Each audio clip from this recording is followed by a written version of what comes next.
30,000 रुपए किराया मांगा था। खबर सीएम हेल्पलाइन नंबर से लोगों की हो रही मदद की। कोरोना की दूसरी लहर में सीएम हेल्पलाइन नंबर 181 से भी लोगों को काफी मदद मिली है। ये कंट्रोल रूम सचिवालय में स्थित है, जहां अपनी अपनी समस्याओं को लेकर लोगों के फोन को अटेंड करने के लिए 300 कर्मचारी 3 अलग अलग शिफ्ट में काम करते हैं। ज्यादातर कॉल्स पर लोगों के कोविड संबंधित सवाल होते हैं या फिर अस्पताल और दवाइयों की उपलब्धता की शिकायतें। सभी शिकायतों को एक परफॉर्मा में दर्ज कर विभिन्न जिलों के सीएमएचओ या फिर अन्य नोडल अधिकारियों को भेज दिया जाता है। अगर इन शिकायतों का निस्तारण नहीं होता है तो उन्हें इसी कंट्रोल रूम में मौजूद हेल्थ डिपार्टमेंट के अधिकारियों को फॉरवर्ड किया जाता है और फिर इनका निस्तारण किया जाता है। इस कंट्रोल रूम का जायजा लिया हमारे संवाददाता सौरभ ग्रस्ती ने।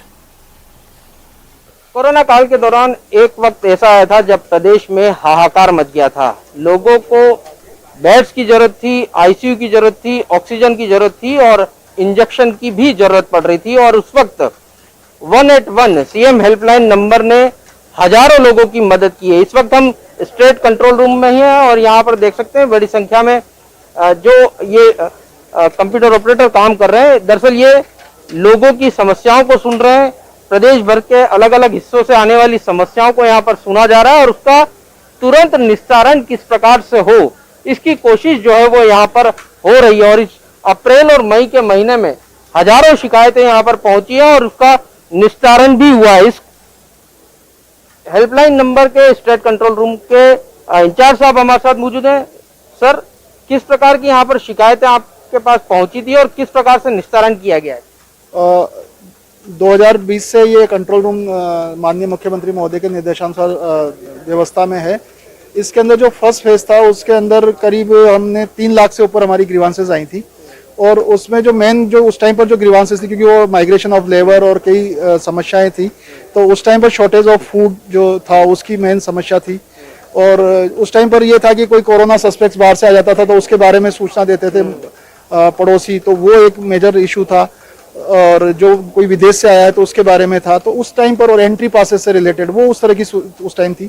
अभी जो मेनली जो ग्रीवांसेस आ रही हैं वो आ रही हैं बेड, ऑक्सीजन, रेमडेसिविर इंजेक्शन और जो लोग होम आइसोलेशन में हैं, जो होम क्वारंटाइन है, तो उनको जो सरकार मेडिकल किट घर पे मुहैया कराती है तो उससे रिलेटेड कभी डिले होता है तो उससे रिलेटेड आती हैं। तो अभी ये जो अगर मैं सेकंड फेज की बात करूं तो ये 1 अप्रैल 2021 से ये सेकंड फेज अभी आया है। तो सेकंड फेज के अंदर जो ग्रीवांसेस आई हैं वो करीब करीब अभी हमारे पास में 16,000 से ऊपर ग्रीवांसेस आई हैं। हालांकि हमारे पास जो कॉल है कॉल सेंटर के अंदर वो करीब 40,000 से 45,000 के बीच में पर डे आते हैं। और इन कॉल्स को लेने के लिए जैसा आप देख रहे हैं यहाँ पर करीब 300 से ज्यादा जो है वो हमारे कॉल एग्जीक्यूटिव्स इस पर डे एंड नाइट काम करते हैं। जयपुर के रिजर्व पुलिस लाइन में कोविड केयर सेंटर की शुरुआत की गई है। न्यूज 18 राजस्थान ने additional police commissioner Rahul Prakash से खास बात की। कोरोना की दूसरी लहर में फ्रंटलाइन वॉरियर यानी पुलिसकर्मी भी बहुत बड़ी संख्या में पॉजिटिव हो रहे हैं और अब उनके लिए एक कोविड केयर सेंटर की शुरुआत जो है वो हुई है। इस वक्त एडिशनल पुलिस कमिश्नर साहब राहुल प्रकाश जी हमारे साथ हैं। सर, किस प्रकार का ये कोविड केयर सेंटर है और क्या खास चीजें रहेंगी यहाँ पे? ये सबसे बड़ी बात है कि जो मरीज बिल्कुल क्रिटिकल नहीं है, जिसको कि हॉस्पिटल में रखना ही ज़रूरी नहीं हो, वो बड़े आराम से यहाँ रह सकता है। आप देख सकते हैं कि यहाँ पर ऑक्सीजन सिलेंडर तक की व्यवस्था की गई है। अगर ऑक्सीजन कंसंट्रेटर से वो उसको ऑक्सीजन फ्लो प्रॉपर नहीं मिल पा रहा है तो उसकी भी व्यवस्था कर दी गई है। उसके अलावा प्रत्येक के लिए अलग अलग किट दिया गया है। अपना वो टेम्परेचर लेता रहेगा, ठीक है, अपना वो पल्स ऑक्सीमीटर उसका पल्स लेता रहेगा, उसके साबुन वगैरह उसका बक्सा सारा कुछ अलग है, उसको मास्क अलग से दिया गया है, कूड़ेदान अलग से दिया गया है। कोशिश की गई कि किसी का दूसरे के साथ कोई आपस में लेने देने की जरूरत नहीं पड़े। यहाँ पे फ्री खाना हम दे रहे हैं, जो भी एडमिट हो रहा है उसको, उसका कोई चार्ज नहीं लिया जा रहा। और अच्छा खाना जैसे कि 2 फ्रूट्स दिए जा रहे हैं उसको और जूसेस दिए जा रहे हैं उसको। उसके जो परिजन आ रहे हैं उसका ध्यान रखने के लिए एक परिजन यहाँ पे हमने अलाउ कर रखा है, उसको भी फ्री खाना दे रहे हैं और उसको भी उसी स्तर का खाना दे रहे हैं।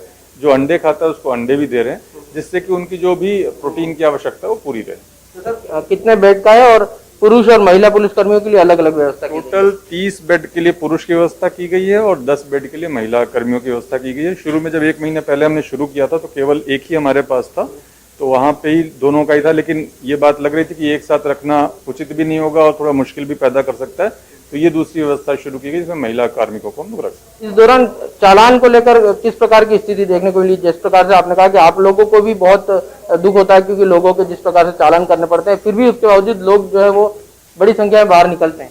अब यही एक बड़ी उलझन की स्थिति है, आप पहले इसको धर्म संकट कह सकते हैं कि एक तरफ तो बहुत इस बात को लेकर दुख भी होता है, ज्यादातर लोग पालना भी कर रहे हैं, लेकिन फिर भी कुछ लोग ऐसे निकल के आ रहे हैं जो कि मास्क नहीं लगा रहे हैं, मास्क को सही तरीके से नहीं लगा रहे, सोशल डिस्टेंसिंग की पालना नहीं कर रहे, यहाँ वहां थूक रहे हैं, ऐसा देखने को मिल जाता है। या पान की दुकान कहीं पे किसी ने खोल ली, कोई गैर अनुमत दुकान खोल ली, वहां पे भीड़ लगा ली। तो इन चीजों को रोकने के लिए पुलिस को सख्ती करनी पड़ रही है और ये सख्ती चलती रहेगी। सौरभ गृहस्थी, न्यूज़ 18 राजस्थान, जयपुर।